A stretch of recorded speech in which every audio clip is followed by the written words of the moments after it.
Selamat datang kembali. Kali ini kita mau gali lebih dalam nih, satu prinsip yang cukup menarik ya, soal interaksi kita dengan atasan. Sumbernya dari The 48 Laws of Power. Kita mau coba pahami bareng-bareng. Kenapa sih kadang-kadang nunjukin semua kehebatan kita itu malah bisa jadi masalah gitu. Apalagi di depan bos. Nah, aturan pertamanya ini, jangan pernah terlihat lebih hebat dari atasan Anda. Kedengerannya agak gimana gitu ya? Iya sih, awalnya mungkin kedengeran aneh ya.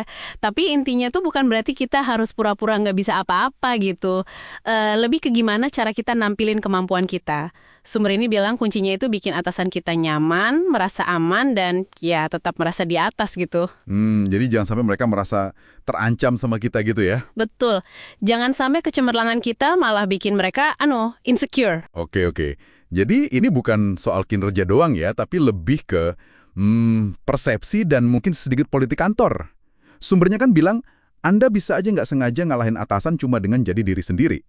Loh, kok bisa jadi diri sendiri malah jadi problem?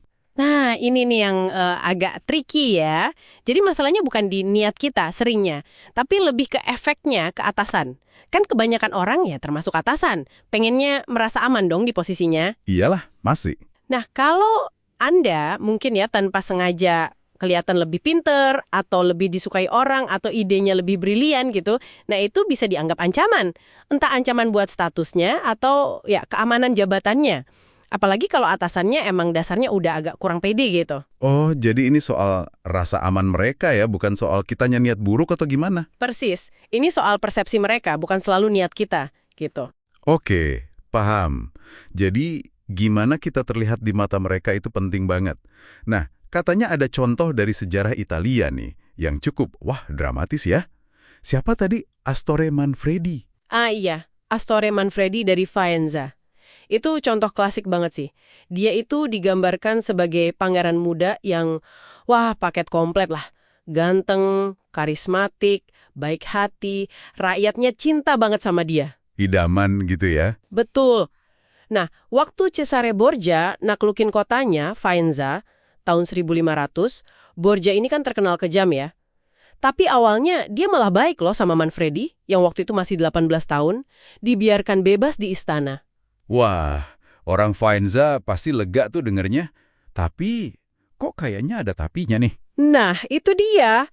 Nggak lama, cuma beberapa minggu kemudian, si Manfredi ini malah ditangkap sama tentara Borgia. Nasibnya tragis setelah itu. Loh, kenapa jadi gitu? Kan awalnya baik.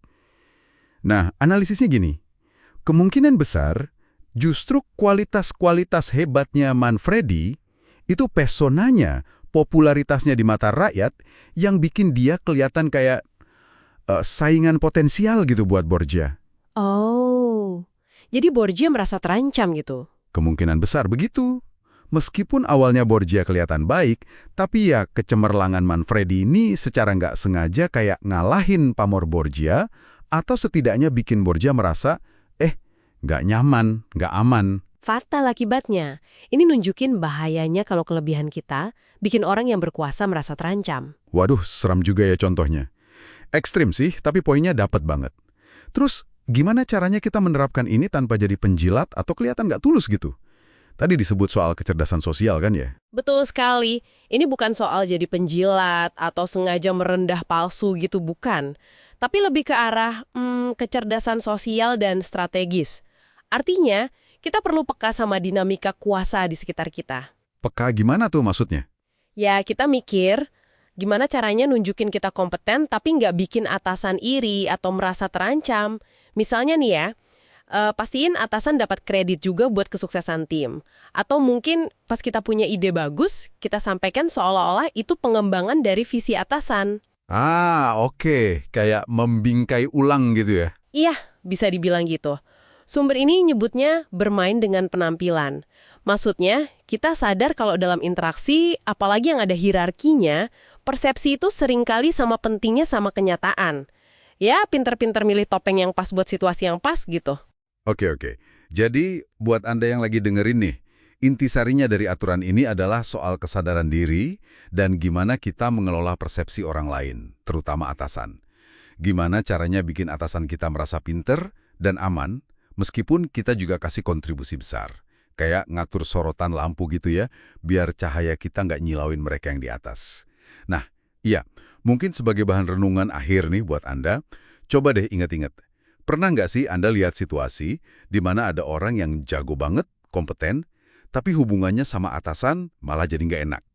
Mungkin karena dia tanpa sadar kelihatan terlalu bersinar gitu. Bisa jadi ya.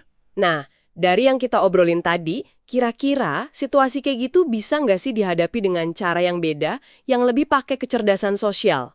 Ini kan jadi pertanyaan penting ya soal gimana kita bergerak di dalam struktur kekuasaan. Sekian dulu ya penelusuran kita kali ini. Semoga ini bisa kasih Anda sudut pandang baru buat melihat dinamika di sekitar Anda.